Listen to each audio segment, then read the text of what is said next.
like it did at first.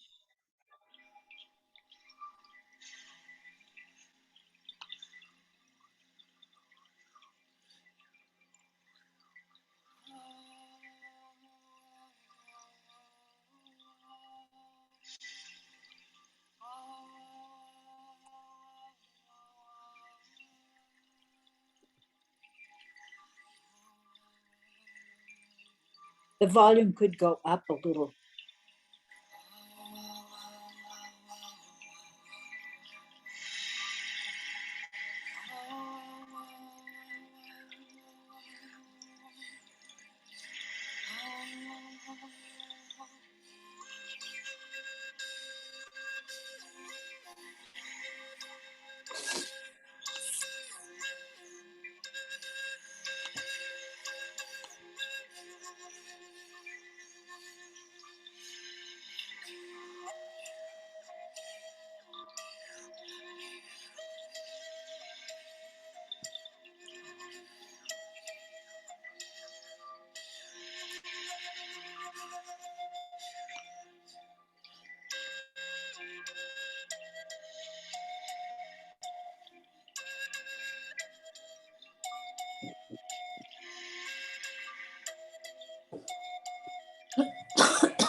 Hello and welcome.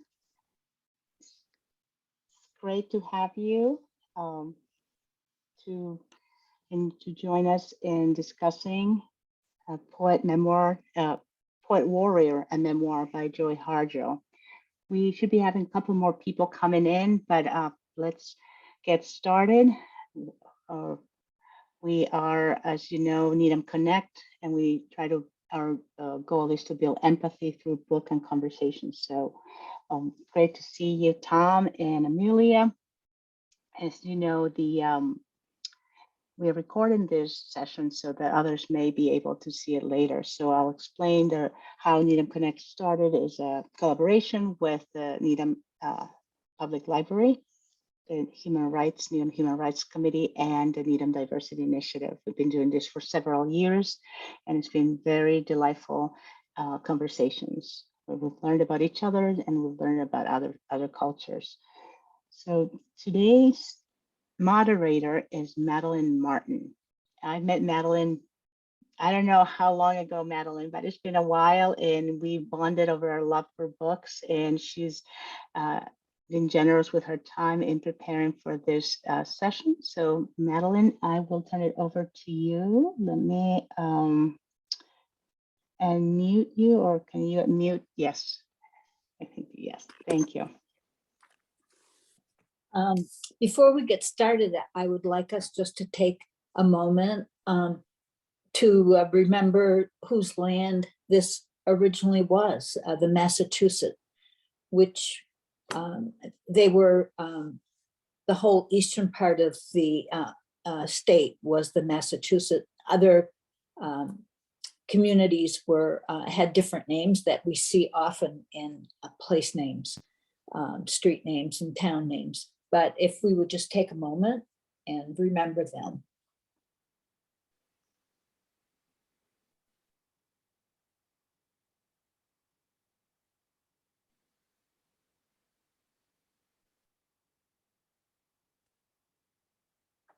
Thank you. I love this book, Poet Warrior. It's a memoir, dream work. I have been in Needham 3 years. I don't know if that's as long as I have known you, and probably a little bit less. I came from Maine, where I worked as a community nutritionist for 18 years with the Penobscot Nation in Old Town near Bangor. Poetry has always had an emotional pull for me, but I can't put it into words or analyze it. I guess it's the spirit of poetry, as Harjo puts it. But a little bit about her, Joy Harjo. What an amazing, gifted person. She just finished her 3rd year as, and last year, it ended just this spring, as U.S. Poet Laureate, the first Native person to serve in that role. She's a member of the Muskogee tribe, and she grew up in Tulsa, Oklahoma. Multifaceted, she is a musician, poet, performer, artist, author, activist, and teacher. I can't imagine doing more than one. She has won many prestigious awards and prizes and has taught in numerous universities. Poet Warrior is a companion piece to her memoir, Crazy Brave, which I have not read, but I'm interested now. But this one focuses on ancestors and spiritual growth and dreams. Let's listen to her speaking at the Library of Congress. It was at her the closing event for her laureate. I love her humor. Anna, you can go ahead and put that video on. For you. Shall I repeat the question for the recording? Sure, thank you. Tell me if any of her little speech there, and I thought it was worthwhile to see her speak because I love her touch and sense of humor. But did anything speak to you that related to the book from her little clip there?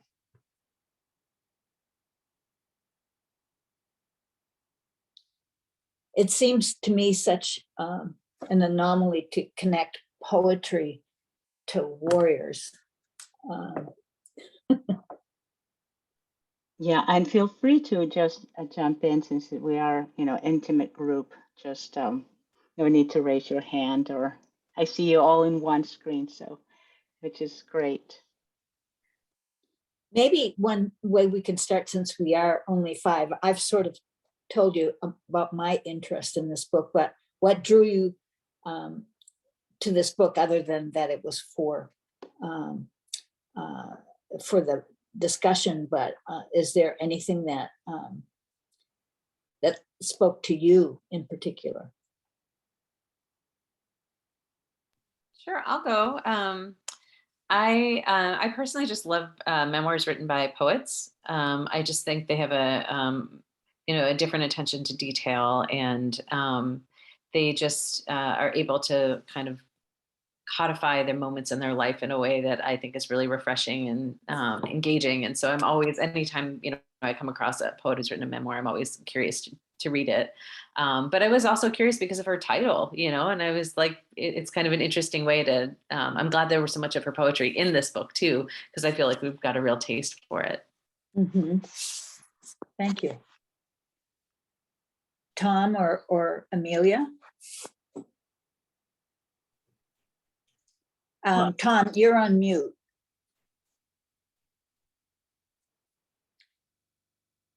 Yes, I'm sorry. Yes, I'll just comment on the one thing you mentioned before. You thought poet warrior was a kind of a, you didn't think of poets as being warriors.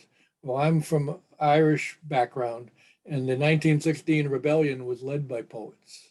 Ah, okay. So that's, yeah. And I think of other cultures that does seem to be true. Huh. Interesting. Amelia? I think what first drew me to the book and this presentation was that it was about Indigenous culture and history, which I am very passionate about and have been my whole life. Having had experiences with Indigenous people in different parts of the country. I'm from the Midwest originally, and my parents retired to the North Country of Minnesota. And upon visiting them, I had many opportunities to have personal, meaningful contacts, authentic contacts with Indigenous people, the Ojibwe or Anishinaabe people. So that, and also I'm very interested in many of the conversations being held at the Massachusetts Center for Native American Awareness in Boston. And they've had wonderful book discussions as well. So it was the Indigenous theme that first drew me to this, but then also the poetry piece. I know about storytelling and Indigenous ways of sharing information, oral history, but poetry. So that was something I was really curious about as well. Yeah, I felt curious as well. Having, for me, I grew up speaking Spanish and learned English after, as in kindergarten and on. And I've always been fascinated by the way language is put together. Just having the different structure in Spanish and English, and poetry makes it even more is more nuanced, right? And how it flows. I'm really fascinating.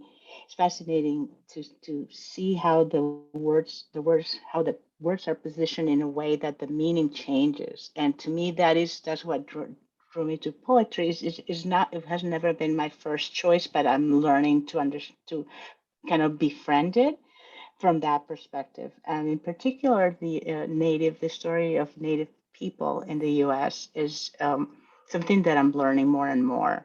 And to me, I love the fact that she equates poets to warriors, because it feels, and she said it in the video, the precise way that words are used to describe our history. And for those communities who are marginalized and who very often their stories are not seen or told, poetry is a tool to document and chronicle the stories that they stayed, and from one generation, they pass from one generation to the next. So to me, that is the part that, and the fact that she's so multi-talented, it's just, I'm in awe. I'm just kind of like, wow. So I want to know more. That's where I am.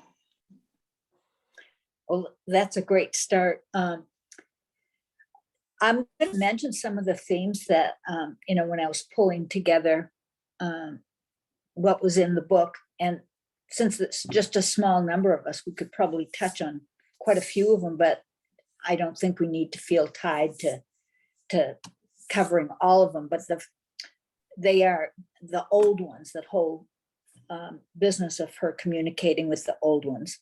And then there's childhood influences, which were so many. And then that whole aspect of dreams and magic and healing and spiritual growth in her journey using those.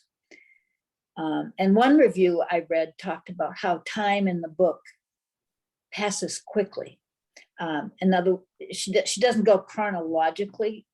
It is in a rough sense chronological, but sort of goes back and forth. And Amelia, that might seem familiar to you too, having spent time with Indigenous people, that they often,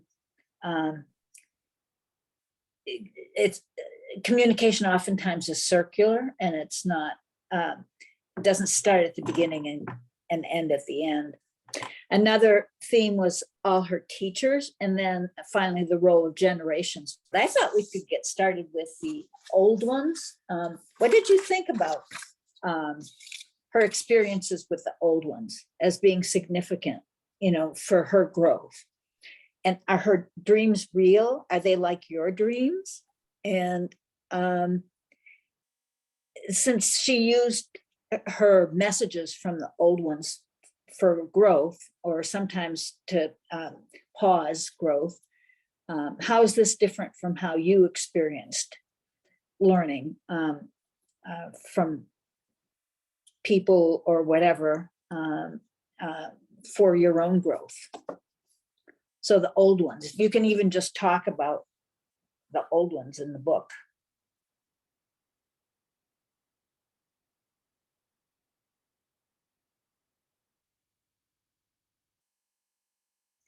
Go ahead, Amelia. I think the respect for elders and their wisdom is something that is missing in today's world, particularly because families are separated, either because of distance or because of culture or because of specific interests. And it's not just the young people that have little interaction with or respect for the elders, but it's also people who are middle-aged who have distanced themselves. Everybody seems to be operating in their own mode, in their own bubble. Especially during COVID. Yeah. But I grew up having, because of my cultural European background, having respect for elders and seeing them as important mentors and historians and people who could guide us and help us face reality and make meaning out of it. And that seems to be missing today, but not in the indigenous cultures. And that is what I think what is so appealing about hearing about her connections. What was interesting to me is that the old ones weren't always from living people, but they were old ones in her dreams. They would come to her. Even as a very, very, very little girl, she talked to her mother about flying away to faraway lands, and she related how she would witness them talking as if it was real life. So that, to me, what she learned or experienced from the people she called them the old ones, seemed to be more significant than her interactions with living people. If you had been a parent, would you have believed her stories of being lifted out of her bed and carried to a faraway land? Jen, I think you were muting. Yeah, I would, this isn't exactly addressing the question you just asked, Madeline. It's kind of going back to Amelia's response. And I think what I found so remarkable about her voice in this and her kind of way of seeing the world is that she has such confidence in the symbols around her. Like she is a person who's, history, there was so much violence, in her family, so much uncertainty and instability, but she drew such stability from the animals and, the old ones as you're describing them. And, these sort of symbolic messengers, really, it seemed, around her, who she felt she was sort of listening to or understanding, or, they were warning her, or, and it was really just like a layer of kind of confidence and comfort, that I think I can't relate to. And I feel like, mainstream culture, we don't have that kind of confidence Right. and connection with nature. And having the same confidence, it didn't matter if it was a symbol through a dream or an animal that she saw, or, she seemed to be able to, interpret these signs in a way that was really helpful and guiding to her. It's just, yeah, I thought it was really remarkable.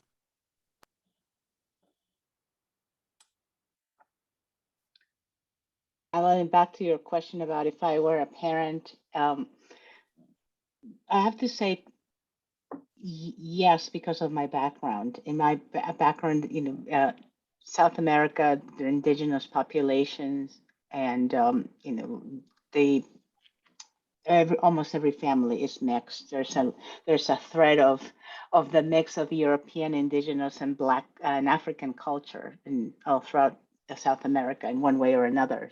So the indigenous identity is also been marginalized in South America. Yet there is this belief on the unknown or the what is not seen, right? If we're talking of the old ones that were, previous generations, like in the book. So there is that part. And so I would say I'll be curious. This is how is, like, who is it? Who is that?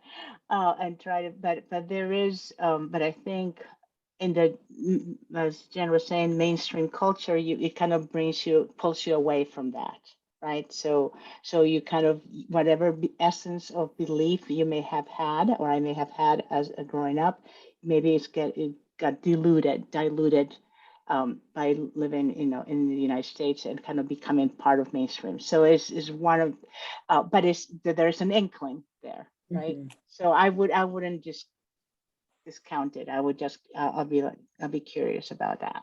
Mhm. For me, it seems that, when I have a dream that seems meaningful, I look at it from the Jungian aspect or Freudian and look for meanings, that way. But hers seemed pretty straightforward, like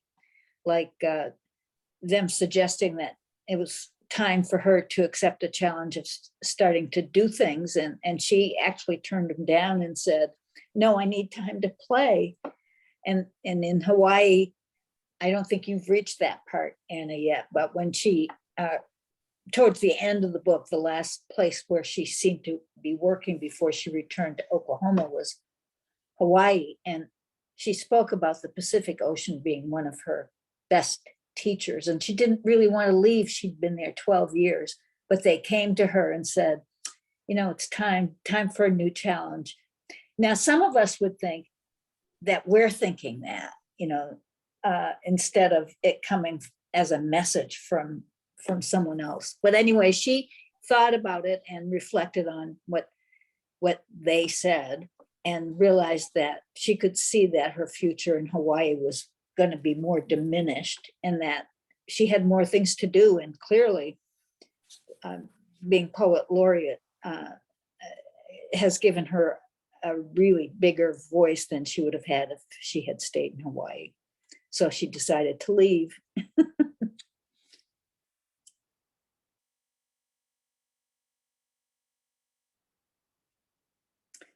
I thought it was interesting at the very end. I keep talking about the beginning and the end, but anyway, at the end, her last poem talked about how she was present at the birth of her 7th generation granddaughter. So she becomes an old one. She says, we don't come into this world alone, that we have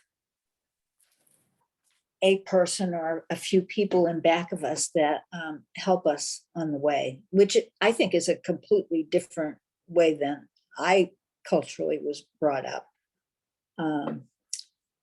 But as she was describing this in one of the interviews that I saw, she said she says, I know it happened or it's going to happen or is happening because it's as real to me as I'm talking to you right now. So that was a vision that she had, but as she took part in it, it was as if it was real. Now, yeah.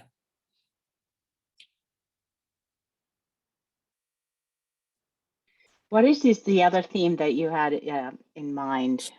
Remind me of, I think. Another big one was all the childhood influences between music and words and the Bible, the children's book of poetry, which she would read by herself in her room. You know, I can't think of another child like that. Also the abuse and also being a teen mother. Any of those spark some feelings from you?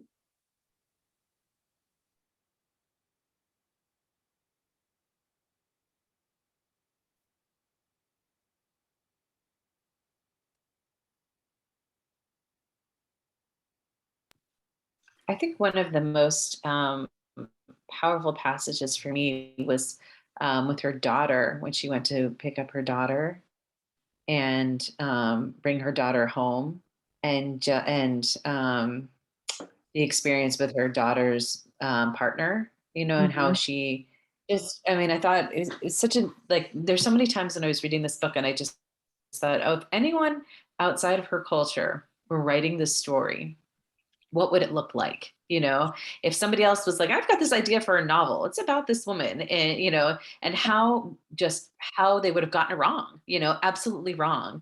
And how when her daughter ran away, to be with the partner, and how she said, okay, I realized I just needed to take them both home with me, you know, and how much love and, you know, compassion she had for him, and developed this strong relationship with him, even though he tried to, you know, kill her daughter. And, you know, it's just like the idea of like abandoning someone, or like cutting them off.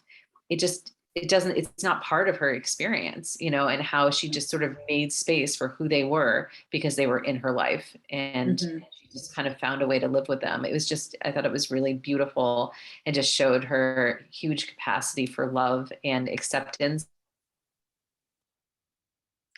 Yeah, strength, sure. and her warrior Especially, nature, you know, like part of all of that made her so strong.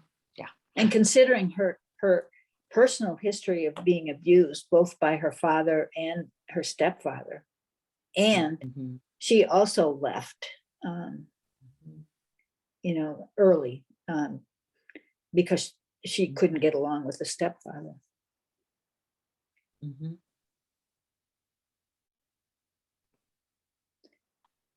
I just wondered often how she could have grown past that to write such beautiful work, and to be open to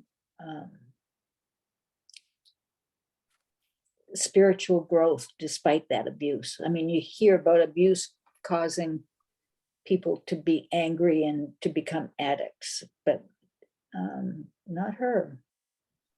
Well, I wonder if that is why, I mean, she's definitely talented, but it's almost like all of her art is an outlet for her to channel and to heal. Because there's art therapy for folks who, who want to work with their traumas, and so music is definitely therapeutic. So I don't know if she knowingly does it, but there's maybe, since she's so attuned to her own intuition, I wonder if that is a way that she's channeling what and processing what she experienced, and in a way to heal, you know. That's what it seems to me, that there is a little bit of that. I mean, from the video in particular, the way she carries herself, there is a little bit of like humility, but there is a playfulness also. So and it seems when she's performing, there is watch the whole video because it was just so interesting. The musical piece that she played with the flute, there is like she's just a sense of aliveness and like floating. You know, there is like freeing. You know, Mhm. so I wonder if that is part of I her guess that healing. has a lot to, she was 40 when she learned to play the saxophone. Yeah. And actually the same event where we saw that video, she plays a harmonica to accompany this other musician. And she says, I'm learning to play harmonica on stage. This is the first time I play it. Yeah, you wouldn't know that, but yeah, it's unbelievable. Anyway, so what other themes were you thinking of? I know you Well, had I a just few. wanted to mention that her mother, her very early memories of her mother when she was still with her biological father, was that her mother was a singer, quite the singer, and a songwriter. And so, you know, that had a big impact on her, I think, to express yourself that way.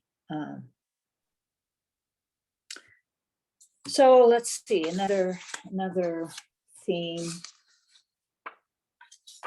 was teachers. Oh, the dreams. Well, we talked about that.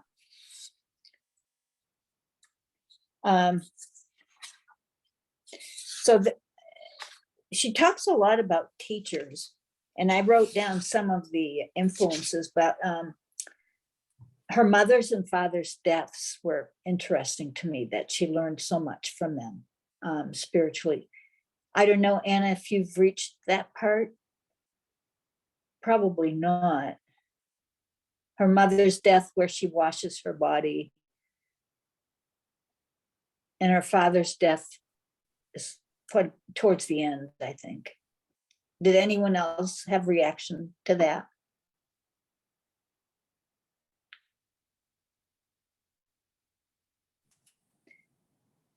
Amelia, in the cult, you know, the tribes that you've had connection with,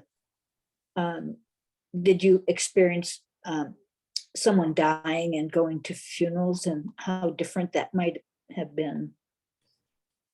No, I didn't. But what this reminded me of, and there was a passage, I wrote down a few passages from the book, and one of them is rituals. And this, Yeah. what she says, ritual is how we make a community, how we open the door for respect for the source of life. Ritual nourishes our young men and women with the resources they need for spiritual growth, for development. And I mean, this might have been a ritual that Oh, yeah. connected her to her culture and her identity and her family history. And I think, once again, this is something that is lacking in contemporary society, in Western society, this lack of, or this not caring about rituals. It's not significant. Right. People are looking for something new. Her experience with ritual was when she traveled to, I think it was Alaska, and witnessed adolescent girls being sort of, there was a ritual for accepting them as growing into women. And she remarked that even in her tribe, that that ritual was missing. And that's a form of teaching that opens the door with resources to go on that part of their journey. I think you're really right, Amelia, about with her mother's and father's deaths, that ritual was a big piece of that. And I think of other rituals that I have encountered, the powwow, for example, or storytelling sessions. They're so important and so meaningful to Indigenous people. I remember sitting at a storytelling session in Minnesota, on an Indian reservation, Leech Lake Indian Reservation. And the storyteller was an elder and was very well respected and known in the area. And I was invited to attend. I did sit in the background. I didn't want to be seen, but I had an opportunity to observe everyone there. And it was as if everyone in that room was spellbound, including 2-year-olds, 3-year-olds. There were not children running and making noise and demanding attention from their parents. They were so focused on the storyteller. It was like the whole room came together. And what an important ritual this was, I think, for many, many reasons. Yeah. Yeah.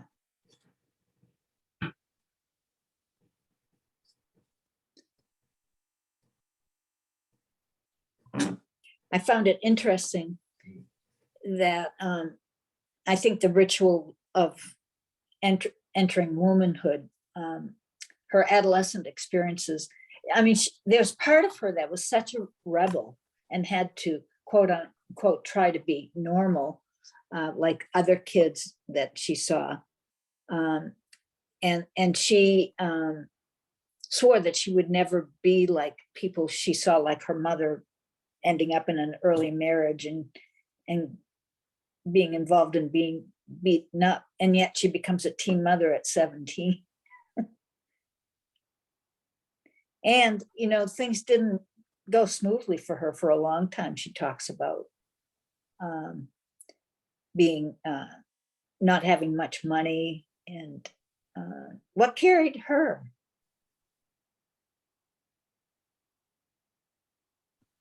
I felt though that didn't really bother her, that she didn't have money, like that didn't seem, I think she just didn't have the expectation that she would ever have money. So, I felt like there were many, she framed her expectations so differently than I would frame mine, and I think, and the idea that she didn't want to get married. And so she was with someone and then not with someone. And it didn't seem like that's like the way, at least the way it's written, it feels like that's kind of what she wanted. She didn't want to be trapped, like being trapped is something like maybe the kind of experience we would have about someone who is in poverty, that's how she would have about someone who is trapped, like she would feel like that's something I would never want to have, or want to be.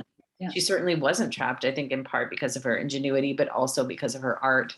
She was always, she was always, seems like she's always able to recreate herself in these different means of expression, which I think is so amazing. And maybe the 70s and 80s helped her learn from feminism that you don't have to stay trapped in a marriage, and so she seemed to move on, like you say, pretty quickly. I don't know. I had a sense that it was innate in her, like she just knew from the very start that like the situation with her dad and then with her stepdad, she knew like these were bad people. And she also didn't seem to hold it against her mother, like she just sort of knew her mom didn't have other options and this was kind of the world and she just had to get out, and I think that sense, that drive that she had to sort of live her life and have her own experiences. So I don't know, it didn't feel like it came from outside ideas. It just felt very intuitive to her and like this is how she needed to live.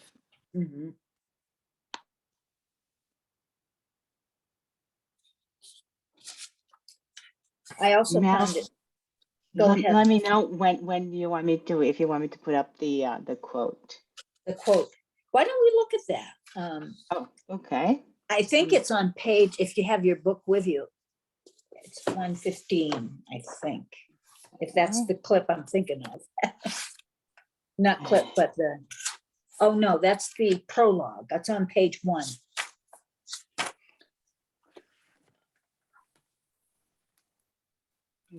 To imagine the spirit of poetry is much like imagining the shape and size of the knowing. It's kind of a resurrection light. It's the tall ancestor spirit who has been with me since the beginning, or a bear or hummingbird. It is 100 horses running the land in a soft mist, or it is a woman undressing for, I think it's beloved, in firelight. It is none of these things. It is more than everything. What do you think of that? When I said at the beginning that I couldn't put poetry into words, what it does to me, that sort of says what poetry is. It's none of those things, and then it's more than everything. What's each of your experiences with poetry, and did this book help build on that, or did it just sort of light a fire at the beginning? I think Anna, you talked about that at the beginning. Yeah, to me, I think growing up, again, the language, more than one language, kind of my brain thinks differently. But I'm also, I guess my associations of poetry is more on the more romantic or romanticized idea of poetry, right? Mm-hmm. Um, and over time, I've, I've learning that that's not all, that there's a more expansive way, which is actually this book has helped me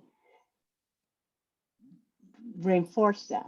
There's and I really, really love this warrior. I know warrior means, toughness, like we are there trying to defend, to fight, Mm-hmm. but it's almost a need for it, given what she's describing, given her reality, given how her emergence, from all what happened to her and where she's ended up and what she's still going to do. So there Mm-hmm. is, so I think she's right on Yeah. when poetry is a way to strengthen life. I think she sees it like poetry is part of life. Is not something that we do with words that is nice. It is she makes it more. She cements the importance of poetry in people's lives. That's how I see it.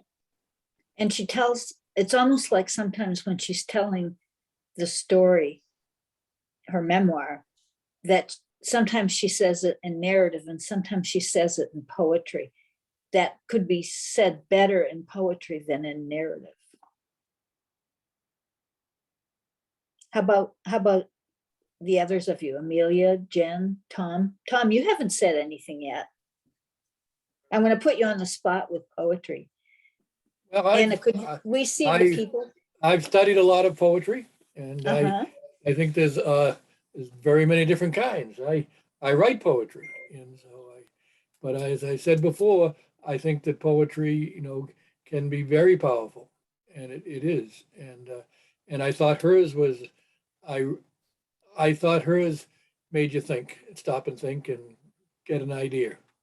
Mm-hmm. But one thing, if you put me on the spot about here, I like the poetry that goes back to the old ones. We talks about the old ones, but she only goes back so far. And Mm-hmm. talking about history, my understanding of the history of the Creek Indians, uh, I first got from Davy Crockett, Oh, yeah. Walt Disney Davy Crockett, and the evil Red Stick who was defeated, who Crockett went to fight, as well as and the big hero of that is uh, uh, General Jackson at the time. Well, And so heroes. yeah, and he's a hero of that part, and and that's why Crockett went, joined the Senate or the Congress. What did Congress he joined with Jackson? But then that history told, the Disney version told nothing of the Trail of Tears, No. which is one of the most horrible things in American history. And now it is finally being taught Mm-hmm. where it's allowed to be taught. Mm-hmm. Because that's the next step, I feel, will be a problem, trying to stop, how we treated the indigenous people, To understand that. And one thing recently I was reading a book, a fairly new book, called Liberty's Exiles. I was reading it for another book group just last week, actually. And it has it's a story of the, the British loyalists during the American Revolution. And there's one segment that's very interesting, two segments very interesting, how how the loyalists were dealing with the Native Americans and slaves. And one of the things they did in Florida, and you have to remember, in that time period, Florida was under British control from 17 from 1763 to 1783. That time period, 1760, was under British control. They'd got it before in the Spanish War, and at that time, the British loyalists were moving to Florida, to get away from the other colonies. It wasn't a colony as such, but it was a British possession, but only been a British possession for a few years. And they made alliance with the Creek individuals there, the Creek people, to sort of set up a Creek nation. It was called Muskogee state in East Florida. Mm. And what happened was, with the Peace of Paris, which ended the American Revolution in 1783, Florida went back to was returned to Spain, who had it before, and so the British loyalists then had to leave it, and so in 1792, when this Muskogee state disappeared, and then in 1819, Florida became part of the United States when Spain gave it back. So that's an issue that's a very key thing in Creek history, and she didn't mention it. And Well, she goes back to the ones that she could follow genealogically, and then Yes. also her and she went back to the great-grandfather Trail of Tears with them. yeah. That was only, the Trail of Tears was only 25 years Right. after this attempt at a Creek state. She talks about her great-grandfather, who wasn't part of the Trail of Tears, but it wasn't so far removed from his ancestry, being right there beside her all the time, kind of like her guide at her side. I got a kick at one point that when he was sort of talking to her in the vision about her poetry, he says, "Oh, why so many English words?" I thought that was pretty funny. So Julie, welcome to the group. Thank you. Sorry I'm late. That's No, okay. thanks for letting us know thanks for letting us know you were coming. So glad to have you. Yeah. Unfortunately, I didn't get too far in the book, so I can only. Don't worry, you're not alone. We won't put you on the spot. No, I'm there for that. That's me. She'll pick on me. I don't know if you've already mentioned this, and I don't think everybody on this call was at our last book discussion, but I was struck by some sort of superficial similarities between this book and Unearth Briefly Gorgeous, because there's what is it called? Trauma that's inherited. What is it called? Intergenerational trauma. Yeah. Yeah. And so her parents went on in her parents' lives, affected her obviously, and others. So it was just an interesting observation I wanted to make. The other thing, Julie, that Madeline pointed out is the circular time, not a linear narrative. The narrative is not always linear. So there's circularity to the time, which it was similar to the book that we discussed last time as well, Right. that it went back and forth. So, yeah. That's interesting, because when we were meeting to discuss what books to include this year for discussion, another Native American one was Louise Erdrich. And I read both of them. And sometimes I'm thinking, now, which book was that in? Because there were so many similarities, especially the conditions that they lived in, and also, the relationship with the outside world. There was the racism, and now I'm thinking more Louise Erdrich, but because Joy doesn't talk much about the racism that she experienced growing up. I guess she did. What do you remember of that?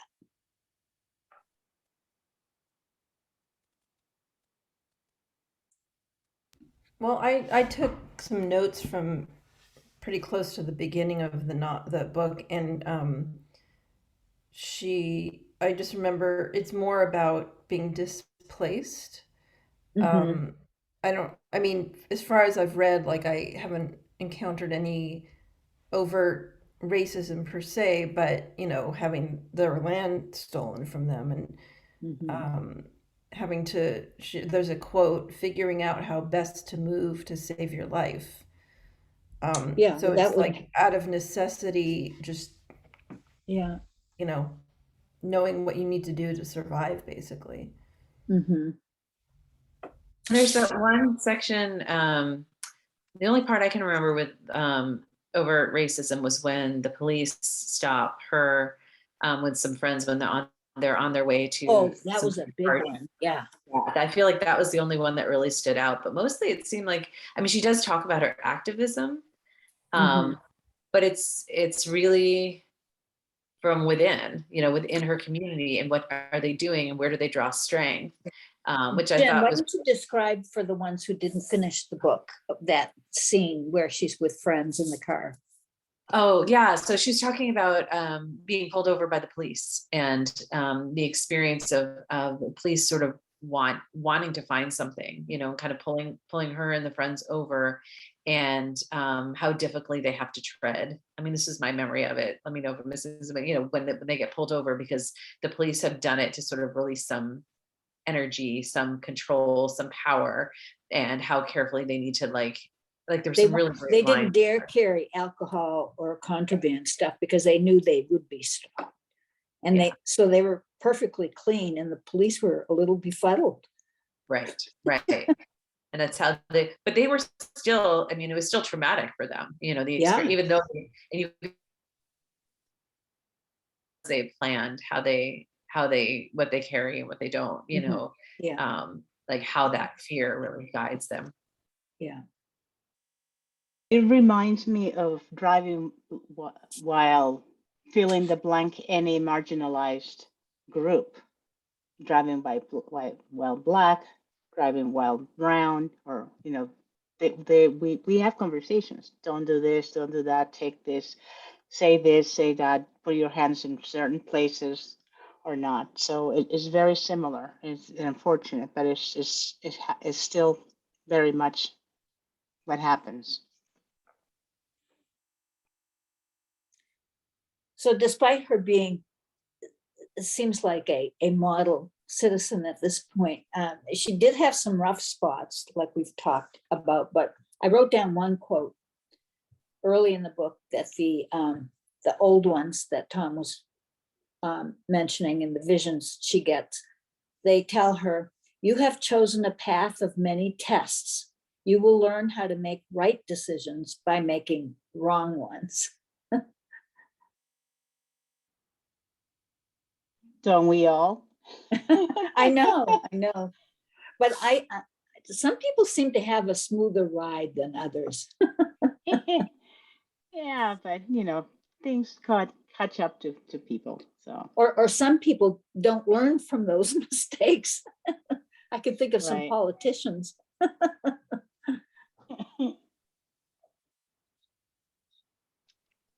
We are at the top of the hour, and I know we have still some time to go, but just to keep an eye on that.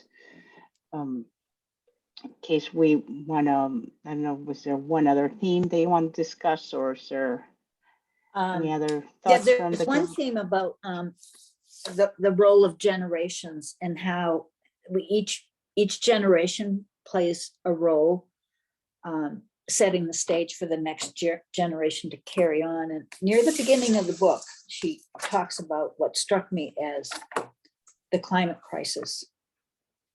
Let's see if I can find that. I think I can read it.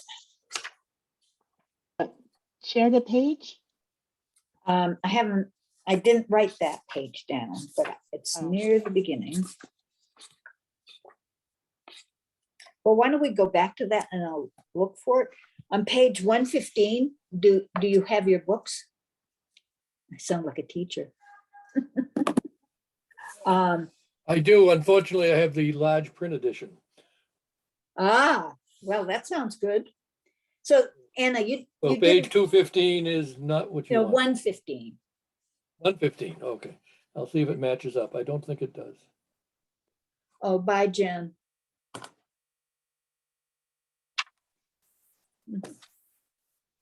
Thank you, Jen. Thank you. And Julie, this sort of reflects a little bit. We've had some discussion about being a poet and being a warrior, and also her multi-talent. So I don't think we have not a video, but a picture of this poem, right? Yeah. So No, I'll we read don't. it. Poet Okay. warrior reached for a gun. She was given a paintbrush, a saxophone, a pen. These will be your instruments of power, the old one said. Though the gun gleamed and pranced as a tool of takeover by governments, even as it danced through the imaginations of revolutionaries as the perfect tool for social change.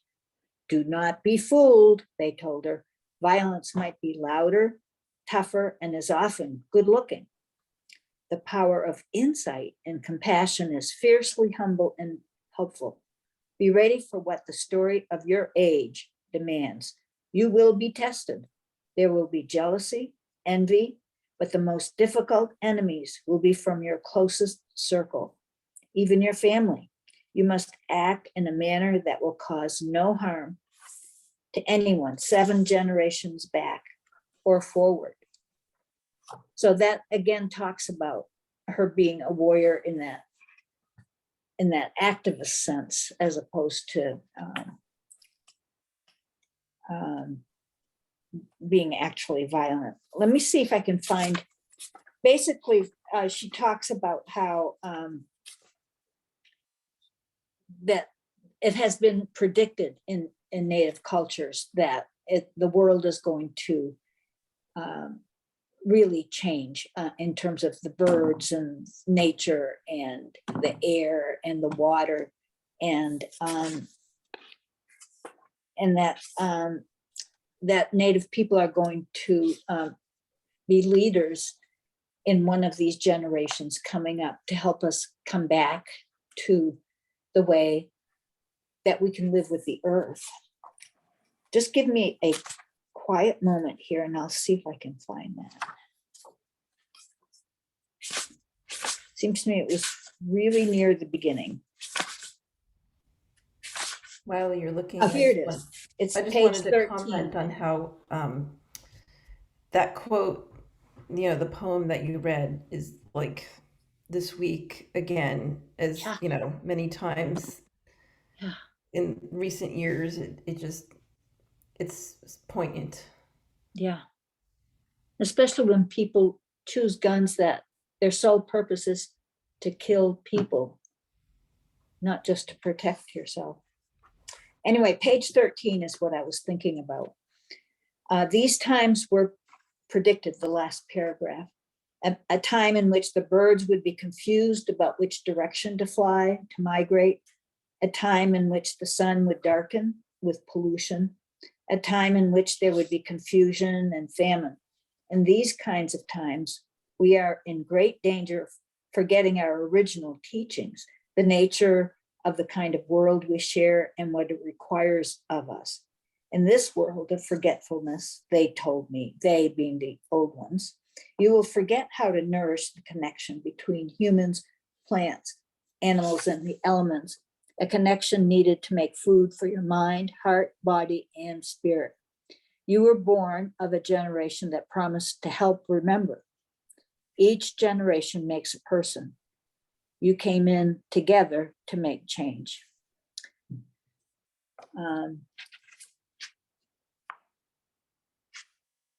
So she talks about storytelling a little bit here. If she had gone to houses with pen and paper or recorder to listen to the stories, it wouldn't have made as much of an impact as as as Amelia, you mentioned being in the back of the room, or just how focused everyone was on listening to the stories. I'm sure that these stories have been told in different ways, and I sure hope it comes true, but probably not in our generation. We're just being aware, but do we have time? Yes, this one line you just read, you were born of a generation that promised to help remember. That tells me that is poetry. At least, you know, it could be any way of again documenting tradition, you know, your Mhm. heritage, your legacy, so that your Yeah, legacy is secure, right? yeah. So it's yeah, no, it's just unbelievable. What a vision. Well, and it's interesting. I took that same phrase that our generation is here to help remember. As a grandparent now, I tell my middle-aged, well, I don't think they consider themselves middle-aged children. They're in their 30s and 40. And my grandchildren about, I remember in Maine that when graduations would come towards the middle of June, that is when lilacs would bloom. And now, even in Maine, it's the first part of May when lilacs are in bloom. That's a huge difference, like 5 or 6 weeks. And another not milestone, but another way to measure change is my birthday is in the first week of October. And when I was a kid, that was always the height of foliage. And even in Maine now, the height of foliage isn't until November, oftentimes, you know. Also, I remember as a kid, mid-October would be a time that we would put our new winter jackets on to walk to school, believe it or not. And now it's December, really, when you start wearing the winter coat. But that's my way of remembering different culture.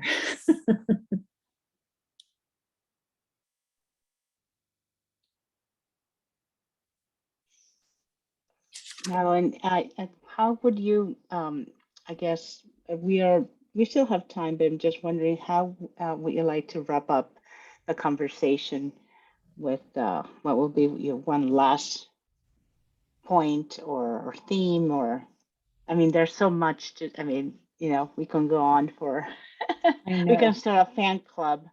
I know, really. I think, Just listening to her music. By the way, yeah, yeah, I'll put a link in the recording of her music. It's fabulous. I think we talked about this as we were planning this evening, was how open and that she is to messages from the other side and her dreams. And sometimes I wonder if it's because I've closed part of me off. And I guess I'd like us all to sort of be open to those sorts of things. I certainly have things that happen, like the snake messenger. I remember a week before my mother died, this great snowy owl landed in the woods like 10 feet away from me. And I didn't know anything about birds having to do with death. And sure enough, that happened. But, you know, to be more open to the other side, and maybe the old ones are trying to give us a message. How about any of you? What last thoughts you have? Amelia?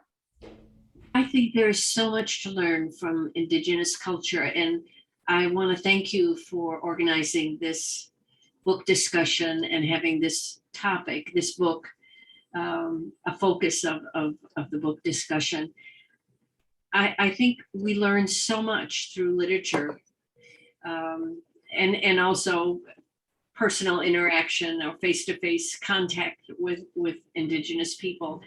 But there's so much there that would be so meaningful and helpful for us today with climate change and all of the other issues that we're dealing with. I just recently read Braiding Sweetgrass. What did you think? I haven't read that yet. Oh, it just, I've read it twice and I'll read it again. I have to keep it. There are several chapters. It's not a complete, but each chapter is a different scenario. But the author talks primarily about human beings' relationship to nature, and it's a reciprocal process. And her personal experiences just make so much sense. And I think, why isn't everyone aware of this? Why aren't people thinking about this? So I think having this opportunity within a community to have a book discussion, I think that is one way to begin to share Indigenous beliefs and cultures that will help us during this period of uncertainty and challenge in many respects. And those aren't even voices from the other side or old ones. That just means looking around and listening. Exactly. Julie, I thought you were going to mute. Any thoughts? I can't really think of anything to add. I mean,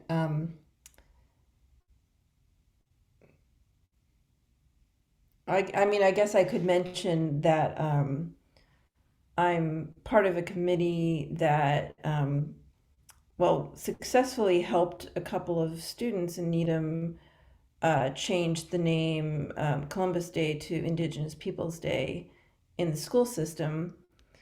We have larger goals, but we're trying to figure out how to sort of integrate ourselves with other groups. And I think reading programming through the library is a great way to just become more aware, and it should just be a regular thing, so I'm really glad we read this book, and I look forward to finishing it, but I just wish that I know it's a hard time of year with school ending and all that, but I wish we had more voices, because I really enjoy all of you, but it would be nice to have more voices occasionally, and maybe people who wouldn't have read a book like this read it because they want to try something new.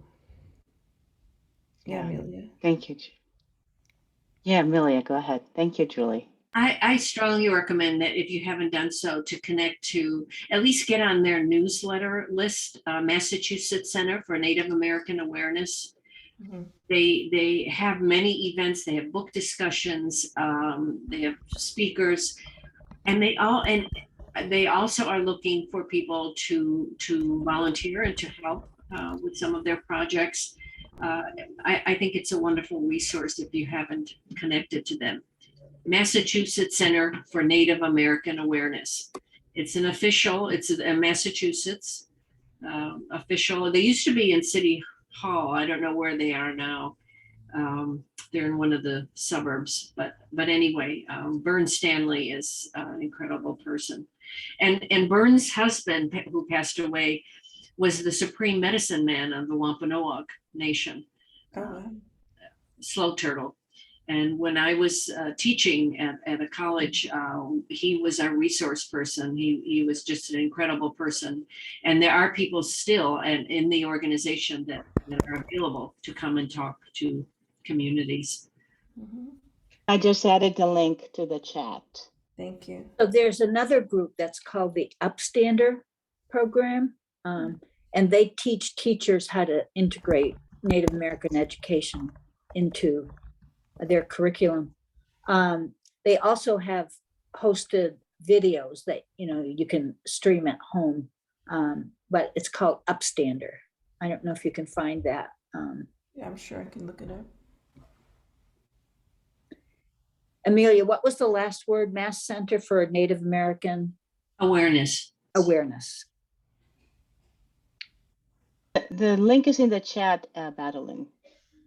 Oh, If you okay. can look at the chat, yes. Yeah. In the Upstander, I'm looking, but it's a popular name. There are several links.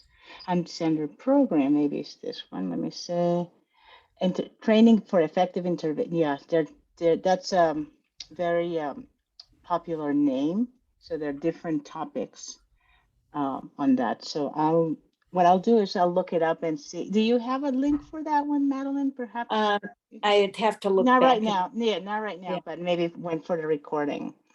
No, thanks for asking that question. I think for me, I think that we live in a society that is so externally focused, social media, technology, and sometimes we seek what is missing, whether it's connection or whether it's health or something, um, always somewhere else, a pill, a formula, something. And sometimes what I hear from what you've been describing, all of you, is we need to go back inward and rely on our own people, our own guides. I grew up Catholic, this notion of a guardian angel, right? And but it was almost like a myth. But if you ask some folks, there's actually the folks who believe there's a guardian angel. There's something that you are protected, right? I So am.